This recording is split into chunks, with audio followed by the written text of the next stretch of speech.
This is a big year for Brett Yormark, the Big 12, and Arizona Athletics. Where does Arizona stand? And there might be a surprise team in there as well.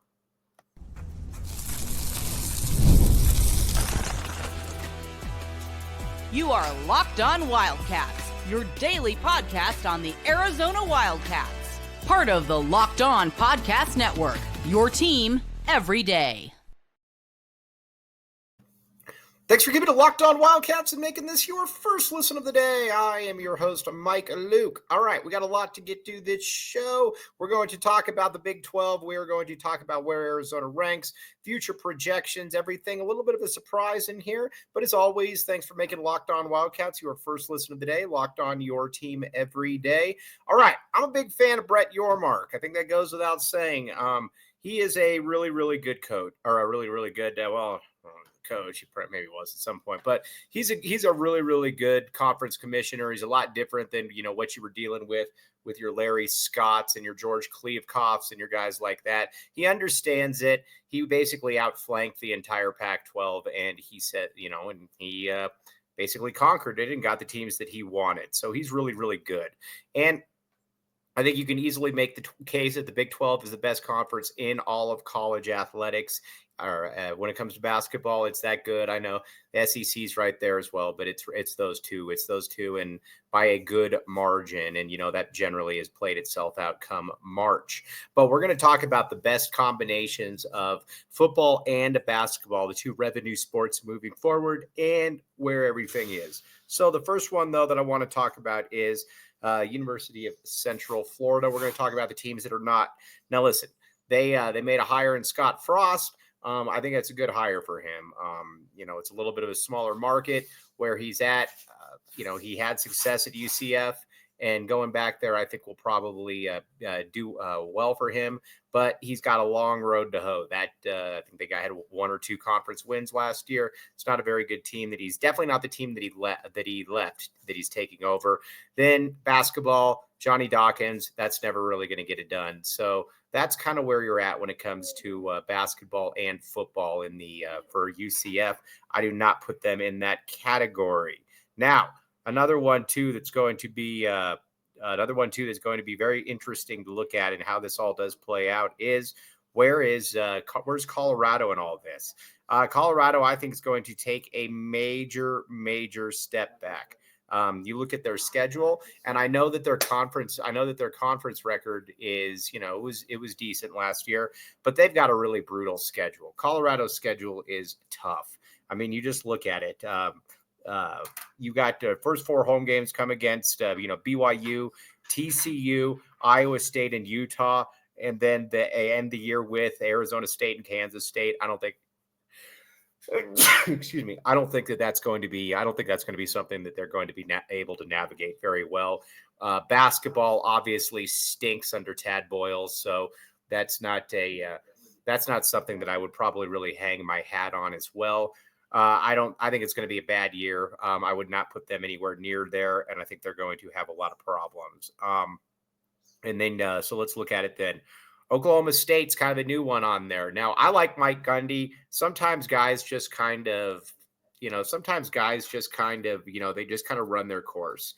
And I think that's probably what's happened at Oklahoma State. I like Mike Gundy. I think he's a good coach. I think he's done a lot of good things. But the problem, though, like I said, and I'm going to continue to say, is he is like I said, generally when a coach loses it or kind of falls off the wagon, they don't get back up.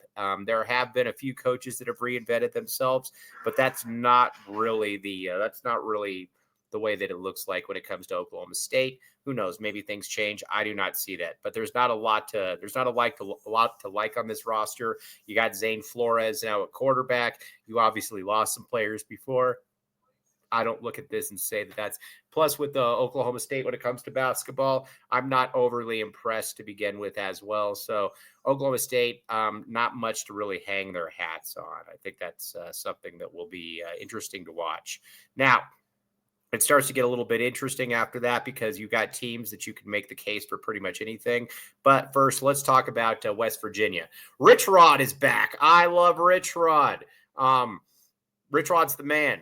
Like I said, I wish that Rich Rod was still at Arizona because he was entertaining. Arizona would win 7 to 8 games each season, and then every fourth, fifth year, you'd have a really good team. I like Rich Rod. I think that Rich Rod's the best that Arizona could hope for.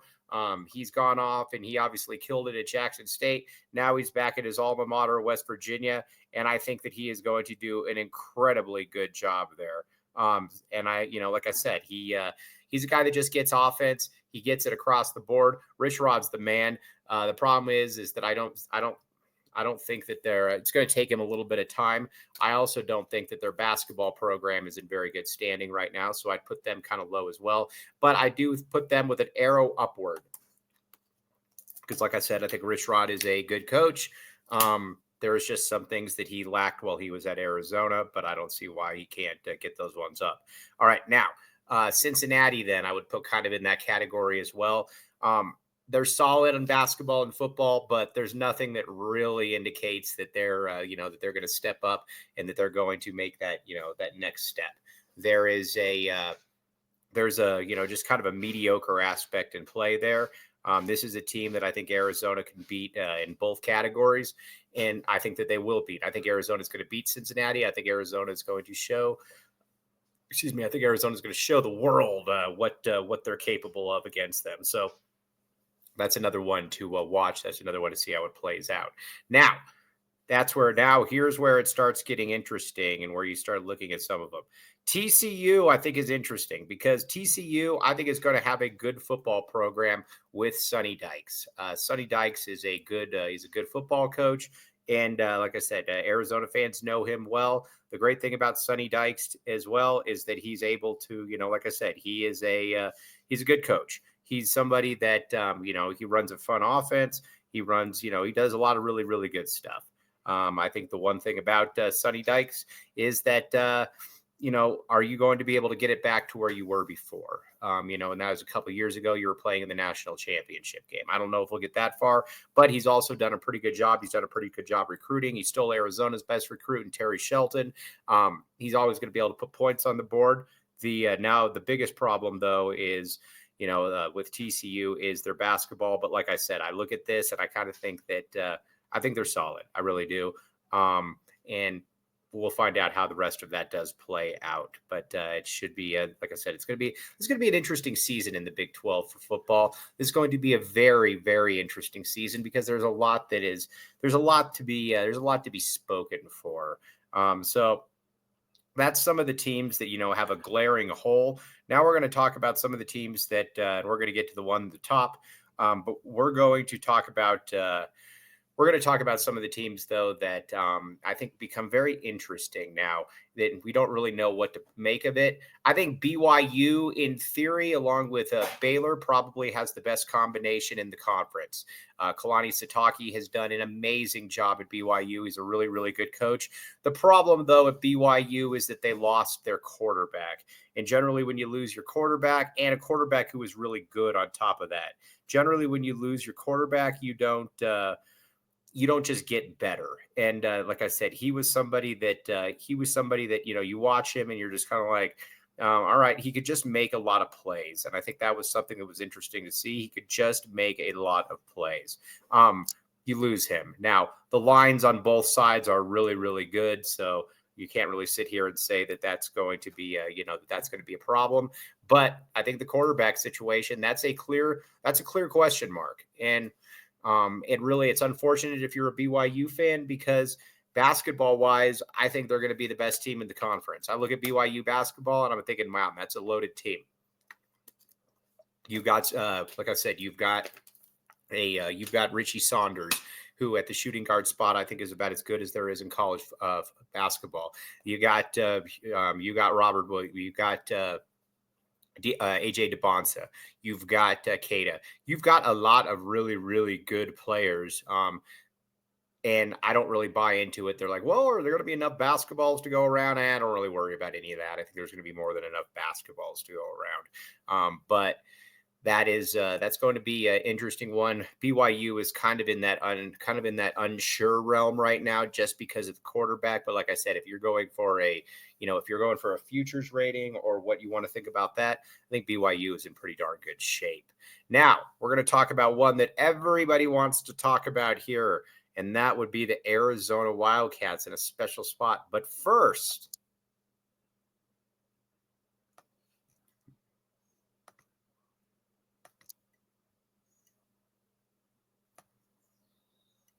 game time, my friends. Game time. Check it out. Game time. All right. Here's the deal with game time. Now, you might be watching some games and you're thinking to yourself, man, I'd like to be able to get to that game, but I don't know how, or I don't know that it's going to be good enough for me, or I don't know that, there's going to be tickets there, or whatever the case may be.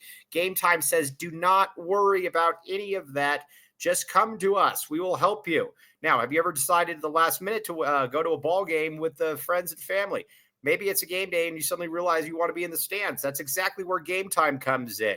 Here's the cool thing. Game Time is the official ticketing partner of Locked On MLB, making it easy to browse the app for exciting upcoming MLB games, specific game. You can find it.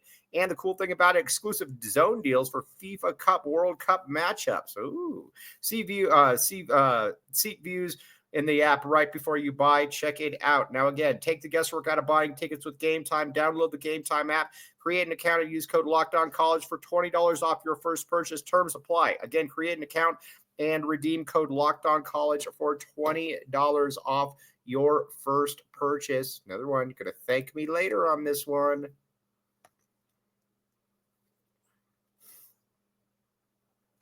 Thanks for keeping it locked on Wildcats and making this your first listen of the day. I am your host, Mike Luke. All right, now let's talk a little bit about, we got some other stuff going on here. Let's talk a little bit there about the University of Arizona. Now, when it comes to basketball future ratings, Arizona is right at the top of that list.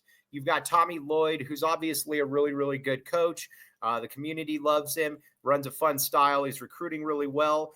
There's a lot to like about Tommy Lloyd. And then you've got the aspect, too, that he's younger. He's probably going to be the coach here for the next 15 to 20 years, is hopefully for Arizona fans at least. And like I said, I think that's a pretty good spot for Arizona. The question is football. Now, that's always been the question with Arizona. Good basketball, football. All right. But Brent Brennan, like I said, I've talked with the staff a number of times, and, I've expressed some of my concerns as to what happened last year. But I'm going to give them this, is that they listened. Now, is Arizona going to be very good? Probably not. But I also am going to always give somebody a second chance that at least tries to correct their mistake. And I think that's exactly what Arizona tried to do. Listen, I mean, they messed up in a lot of different areas last year. And I mean, a lot of a lot of different areas. But one thing that just came up is that it, when I watch this program is, he's engaging the community. So again, that's something first, because he basically did none of that. And not only did he not do any of that, he basically shut off the entire program. That's not something you do at Arizona. This isn't Alabama, where guess what? People are going to show up either way. He's got to be able to, like I said, he's done that. He's been engaging. I think he's done a fairly good job recruiting as well. I'm going to get, like I said, it's totally going to depend on where we are.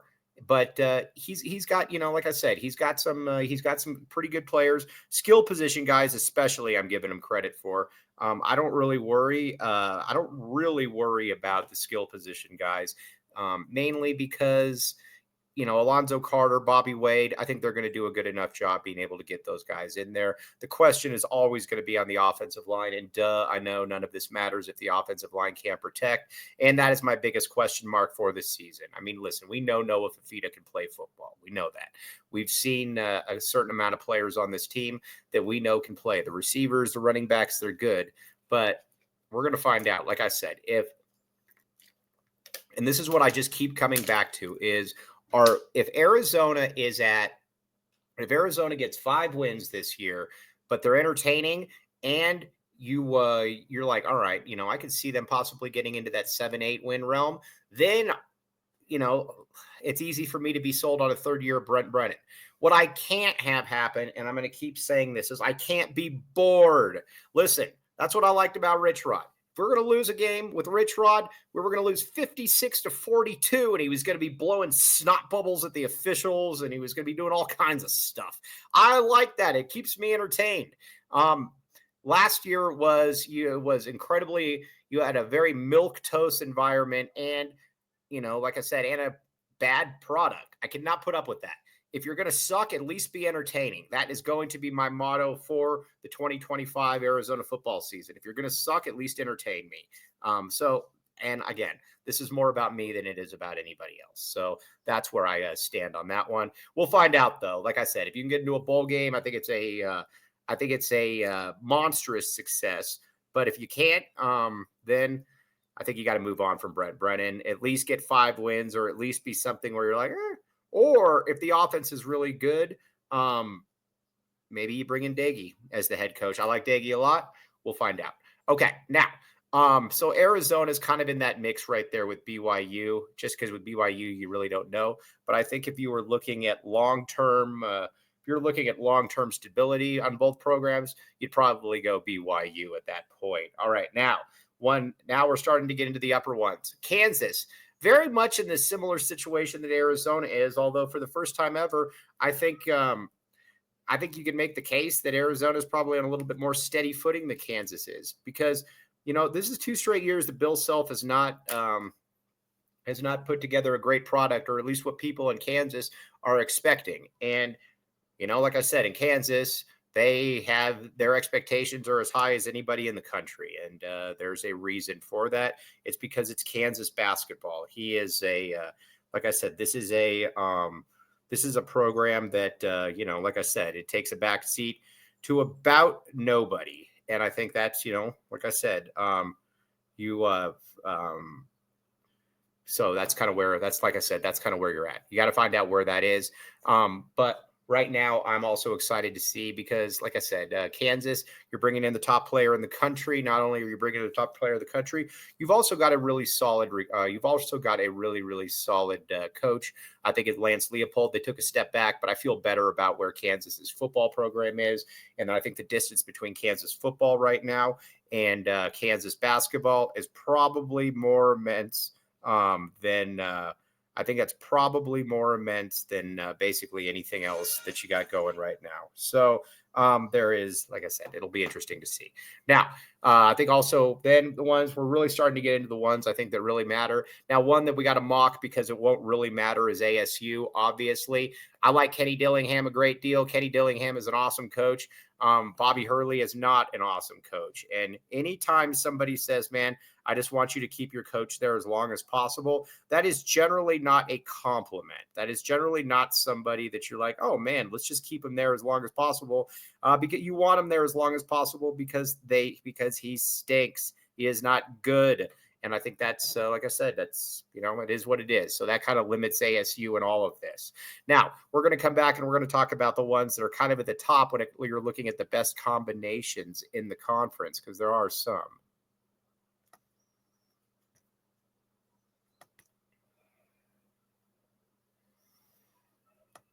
But first, Monarch Money, my friends, Monarch Money. Okay, now here's the deal with Monarch Money. Have you ever looked at something and you said, man, why in the world am I spending all this money on stuff that I had no clue that I was spending it on?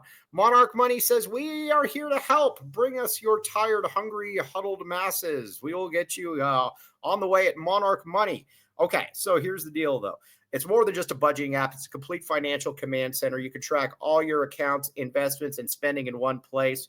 And the cool thing about it is that you don't have to go to like 30 different apps to be able to make this happen. You can check this out on your own. Now, how has having everything in one app made it easier for money day to day? I don't have to worry about it. That's the best part about all of this with Monarch Money. Take control of your finances with Monarch Money. Use code LockedOnCollege at monarchmoney.com for 50% off your first year. That's monarchmoney.com, code LockedOnCollege for half off your first year. Get in the game right now. Stop just getting by and start excelling.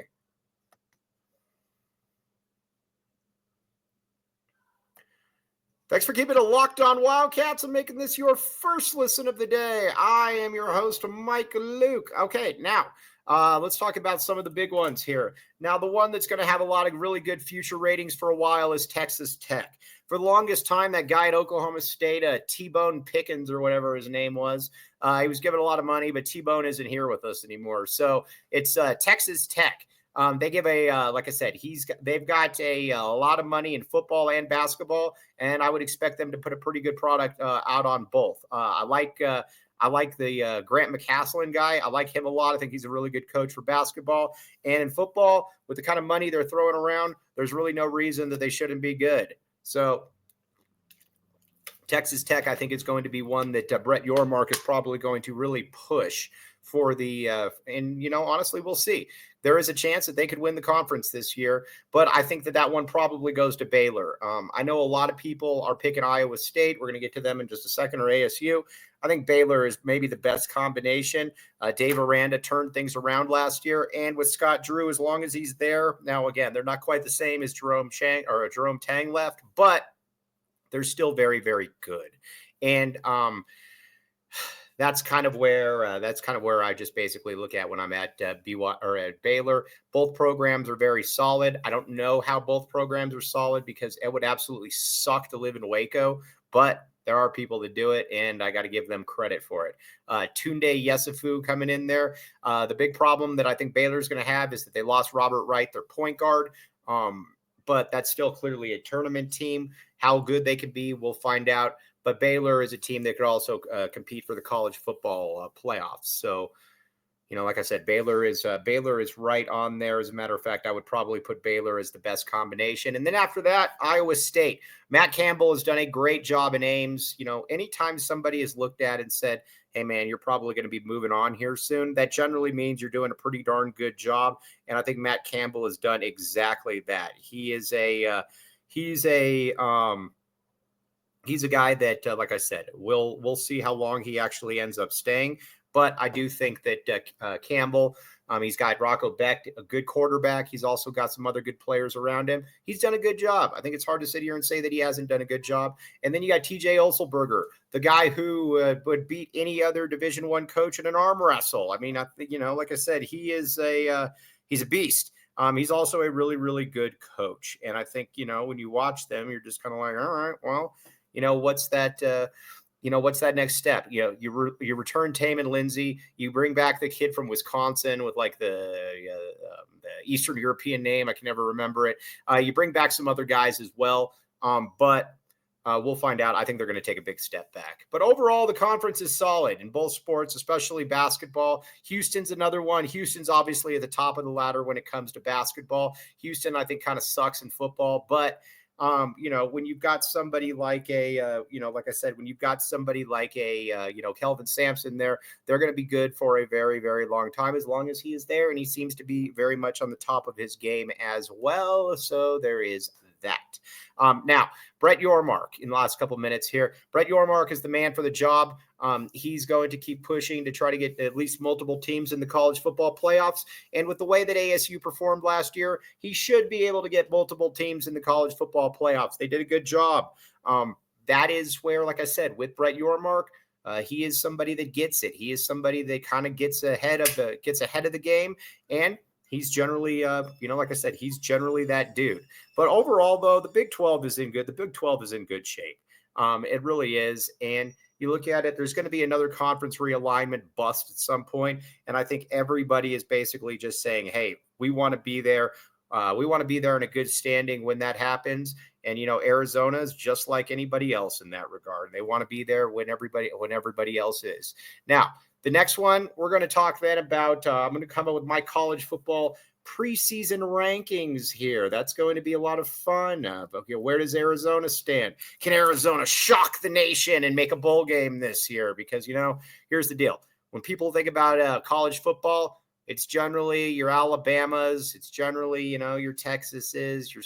But then Arizona's never far away, and that will never not be the case. So we need to make sure about that. Anybody that lives Arizona football knows we are a football school. But on that note, though, very, very much appreciate you all making Locked On Wildcats your first listen of the day. Never forget and pass it along. Arizona is a football school as well. We all know this, but we will be back with you tomorrow. Thanks for making this your first listen of the day. Locked On, your team every day.